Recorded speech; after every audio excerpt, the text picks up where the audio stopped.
Jadi selain ini karena penipuan, secara bisnis ini nggak masuk akal, kemudian nggak ada legalitas hukumnya. Bagi saya ini nanggung sekali sebenarnya begitu. Kalau mau nipu orang, kalau mau nipu tuh jangan nanggung gitu. Misalkan promosinya tuh jangan lebih mahal dikit, enggak, langsung bilang aja bahwa kalau belanja di 212 Mart dipastikan masuk surga. Itu tuh.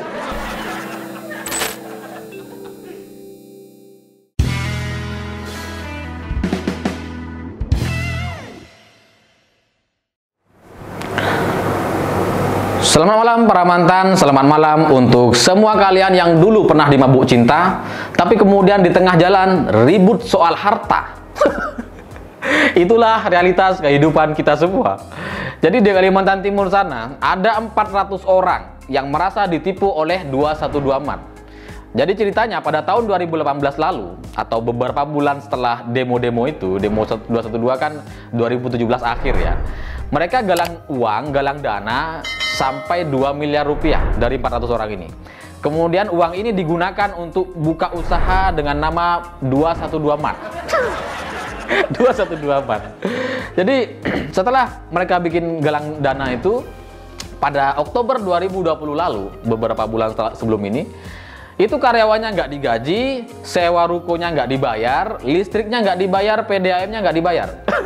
Sementara produk-produk di dalam 212 Mart-nya habis terjual. Yang entah terjual, entah diambil, nggak ngerti. Pokoknya habis tuh. Dan kemudian mereka jadi sadar bahwa mereka sedang ditipu. 400 orang ini baru sadar kalau mereka ini ditipu. Padahal sebenarnya sejak awal mereka emang udah ditipu gitu. Rizik itu kan nipu banget. Bilangnya mau ceramah padahal provokasi. Bilangnya mau maulid Nabi padahal bicaranya soal lonte. Gimana ceritanya? Itu kan penipuan gitu.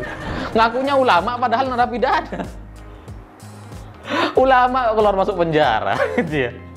Tapi karena umatnya mungkin lebih bego, lebih nggak tahu gitu, baru sadar sekarang gitu. Padahal orang kalau ditipu tuh sebulan 2 bulan udah nyadar gitu. Kalau saya sejak awal udah tahu bahwa usaha ini nggak mungkin berjalan gitu. Karena apa? Karena nggak masuk akal gitu. Minimarket yang lain seperti Alfamart, Indomaret, Alfamidi, semuanya itu pakai artis-artis yang kece gitu, yang ganteng, yang cantik. Katakanlah Raffi Ahmad, Nagita, Via Valen, macam-macam gitu. Ini 212 Mart, iklannya Haikal Hasan. Haikal Hasan loh. Mau disamakan sama Raffi ya nggak sebanding lah gitu. Terus kemudian kalau yang lain itu kan promosinya ini diskon, di sini murah gitu. Makanya itu dijadikan sebagai ajang promosi. Sementara Haikal Hasan sejak awal promosinya ini lebih mahal dikit, mahal 100-200 perak nggak apa-apa demi kebangkitan umat. Strategi macam apa ini ya? Strategi macam apa ini? Orang mau jualan itu harusnya yang diunggulkan ya murahnya, kualitasnya, bukan malah mengunggulkan kemahalannya lebih mahal dari yang lain padahal fasilitasnya sama. Jangan gitu. Lagian kalau di tempat lain, di Alfamart, Indomaret itu kan kasirnya cantik-cantik, mbak-mbaknya itu kan, dan selalu mengucapkan selamat malam mas. Nih, sementara di 212 Mart orangnya ya gosong-gosong karena habis demo gitu. Ya gimana, emang minimarketnya tukang demo gitu. Udahlah nggak enak dilihat, AC-nya nggak dingin, cahayanya nggak terang, terus harganya lebih mahal. Siapa yang mau beli? Siapa yang mau beli? Dari awal emang udah nggak profesional, udah nggak masuk akal. Kemudian belakangan kita tahu bahwa antara investor, antara penyumbang dana sama pengelola, itu ternyata nggak ada kesepakatan, nggak ada perjanjian gitu. Ini gila gitu. Kita aja kalau pinjem uang 1 juta, 2 juta, itu ada perjanjiannya loh. Janji sebulan lagi mau bayar gitu kan. Ya meskipun nggak tertulis. Ini investasi. Investasi macam apa yang nggak ada perjanjiannya? Investasi macam apa ini? Investasi akhirat mungkin deh. Jadi secara bisnis itu udah jelas nggak masuk akal dan ini nggak akan berkembang. Mau lihat targetnya apa? Targetnya itu kan masyarakat Indonesia dengan 270 juta orang. Sementara mereka mau memposisikan diri sebagai orang yang eksklusif. Mereka merasa besar, merasa mewakili semua umat Islam di Indonesia karena hanya bisa demo 1 juta orang di Jakarta. Padahal 1 juta itu dibanding 270 juta itu kecil sekali, minoritas Anda ini gitu. Kalau Anda mau menyasar orang NU misalkan, NU udah punya minimarket sendiri, mereka punya toko sendiri, ya mereka nggak mau lah belanja di kalian gitu, ngapain? Karena mending belanja di tempat sendiri gitu. Kalau mau menyasar menengah ke atas, itu orang-orang yang rasional, orang-orang yang memikirkan fasilitas yang nyaman, parkirnya yang enak, tempatnya yang nyaman, dan harganya murah. Kalau Anda nggak punya semua itu, ya ngapain? Nggak ada gitu. Dan mereka ini bukan orang-orang yang fanatik dengan agama gitu. Kalau mau menyasar orang yang menengah ke bawah, yang mungkin bisa lebih loyal terhadap loyal terhadap FPI dan umatnya itu begitu. Itu kan yang penting harganya gitu. Harganya harus lebih murah. Kalau harganya lebih mahal, siapa yang mau beli gitu.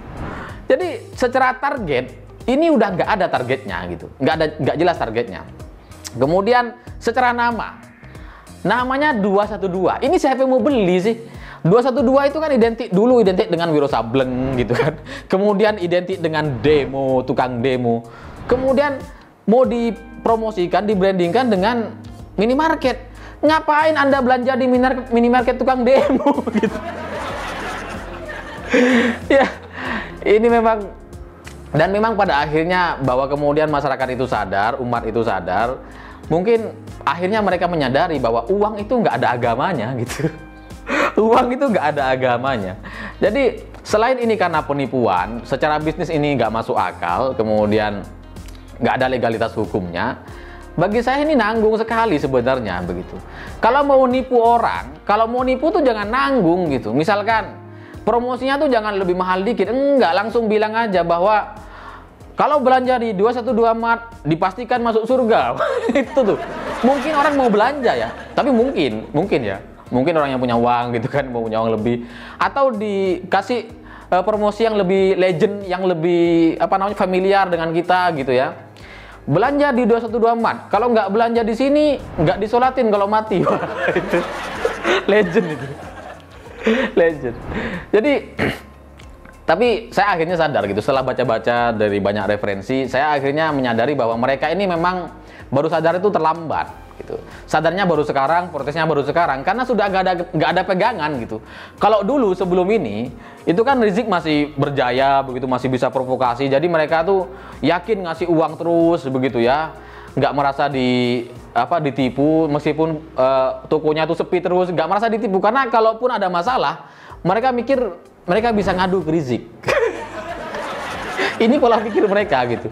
Mungkin kalau sudah ngadep Rizik dikasih kunci surga, wah lumayan kan.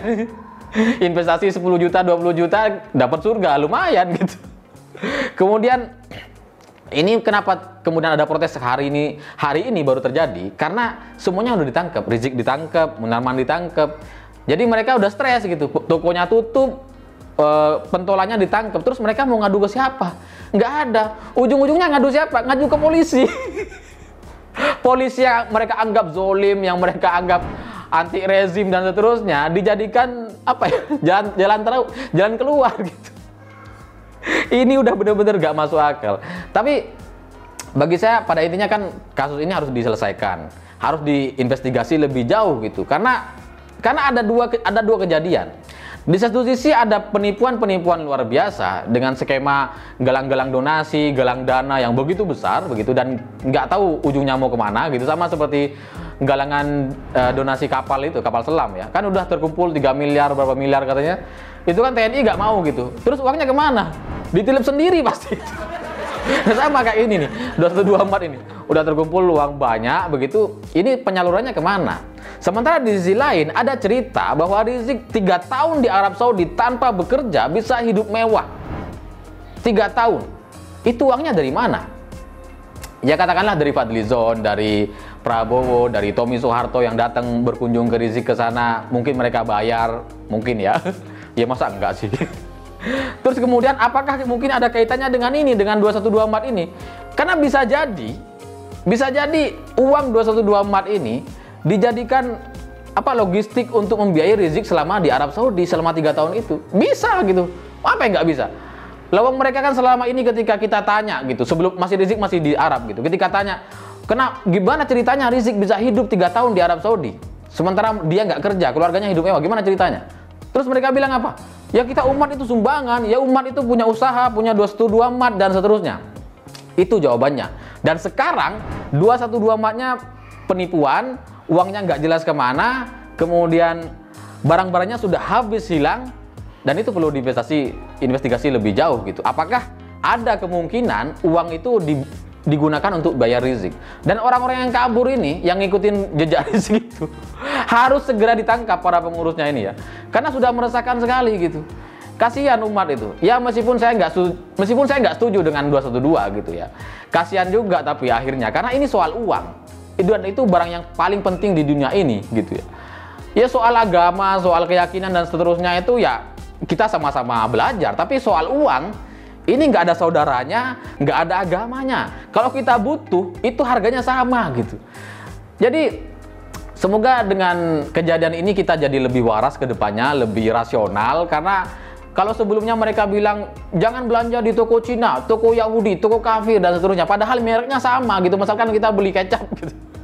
Beli kecap apalah merek A gitu. Di 212 Mart harganya 7.000. Kemudian di tempat lain harganya 5.000. Mereknya sama, logo halalnya sama.